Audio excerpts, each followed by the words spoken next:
Helen Keller said, "So much has been given to me, I have not time to ponder over that which has been denied."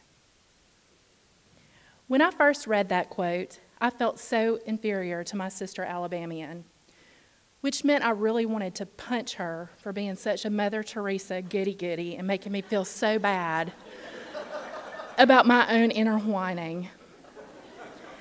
How could a woman who didn't have sight or hearing, things that I'm able to take for granted every day, be so positive? I decided I should endeavor to be more like Helen. So I started trying to practice gratitude for the blessings I have and stop focusing on the things I don't. Then I found out I had cancer, and the universe made it really easy for me to do that. For several years before my diagnosis, I had asked Santa for two things: a husband and the remote-controlled, LED-illuminated, musical, porcelain Elvis Presley Graceland Snow Village as seen in Kmart seasonally. Santa showed up early that year and brought me cancer instead.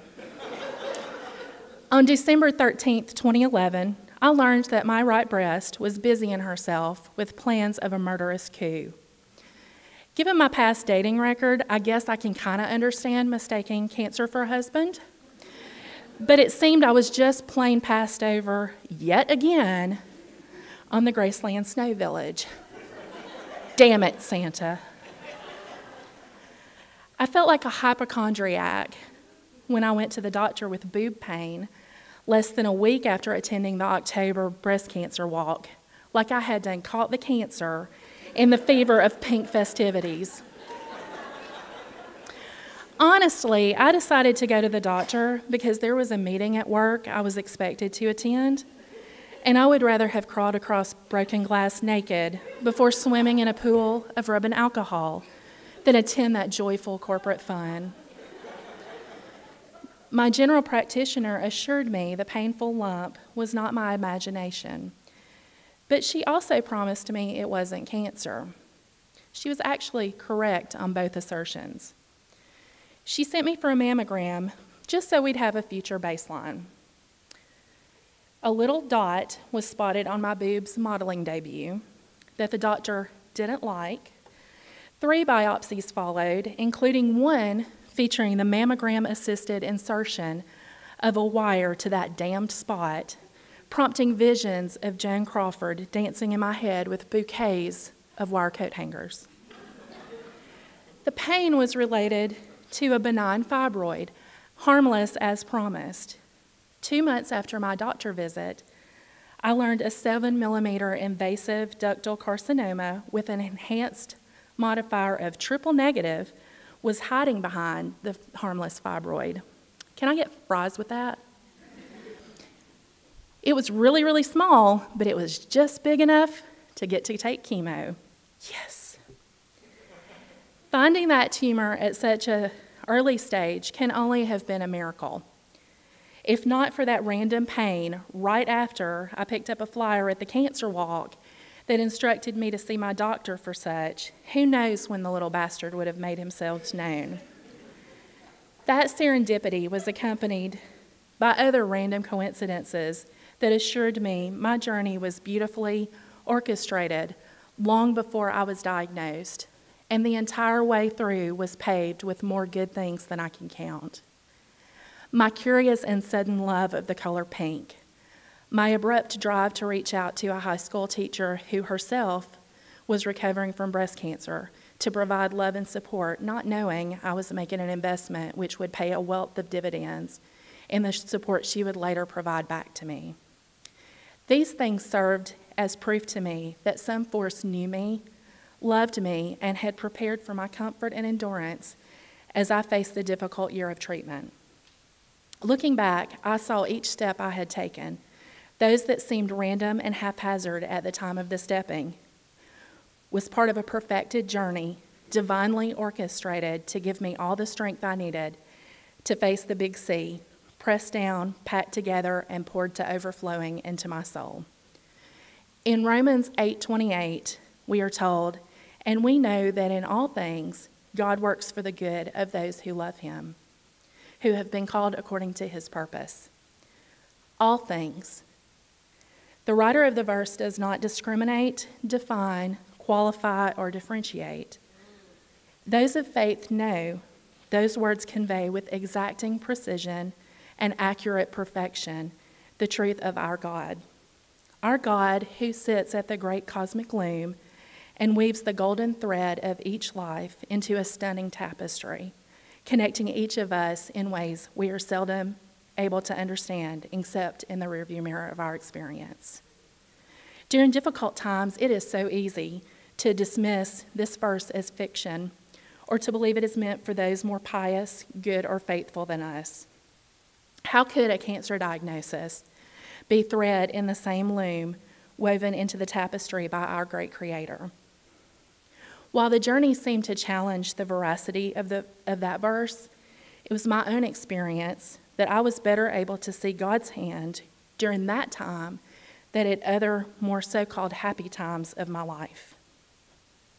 Throughout my illness, my sweet little daddy called me every day.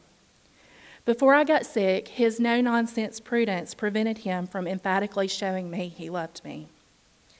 It was his job to train me for a future without him, and in many ways, he seemed to believe he was the drill sergeant of my life. He had to keep after me constantly, or I'd go completely off course and join a tribe of bank-robbing, elephant-riding, patchouli-smelling hippies in the South Pacific. But when I faced an illness that threatened my life, it quickly became undeniable that my father cherished me just as much as I loved him. As the child of adoption and later divorce, my relationship with my father was one of the few beacons of stability, one of the few places my world felt like solid earth rather than shifting sand.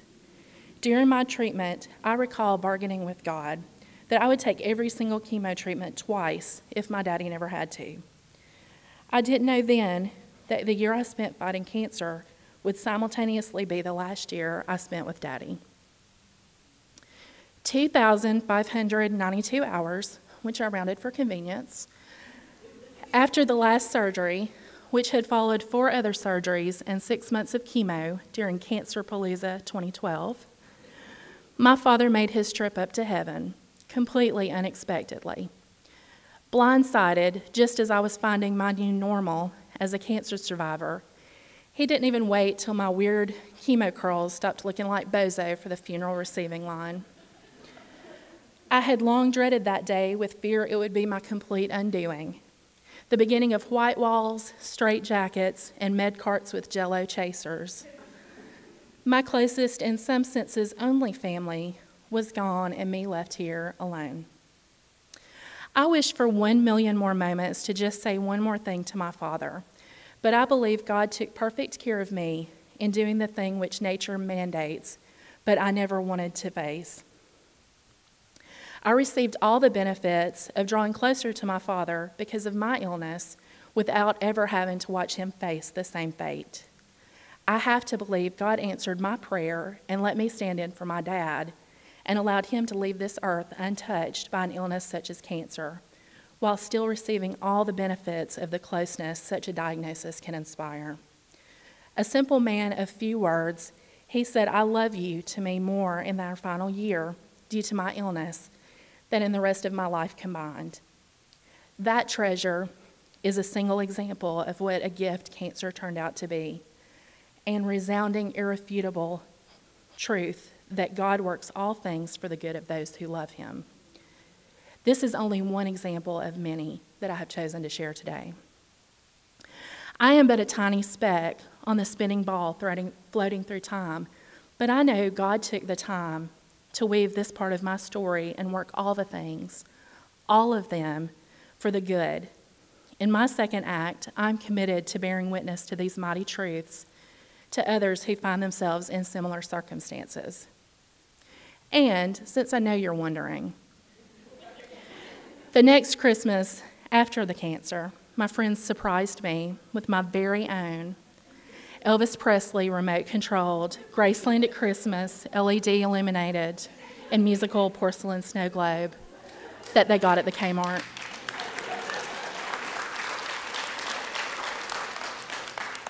And my future husband, well, he's still in the market for a better GPS system, since apparently he is too stubborn to ask for directions. But God also blessed me with a warm friendship begun in the Oncology Bar and Grill cocktail lounge with a handsome man I secretly called my chemo husband. Bearing witness to his courage in the face of a battle which ended so differently than mine, challenged me to begin my second act with an open heart and eager spirit.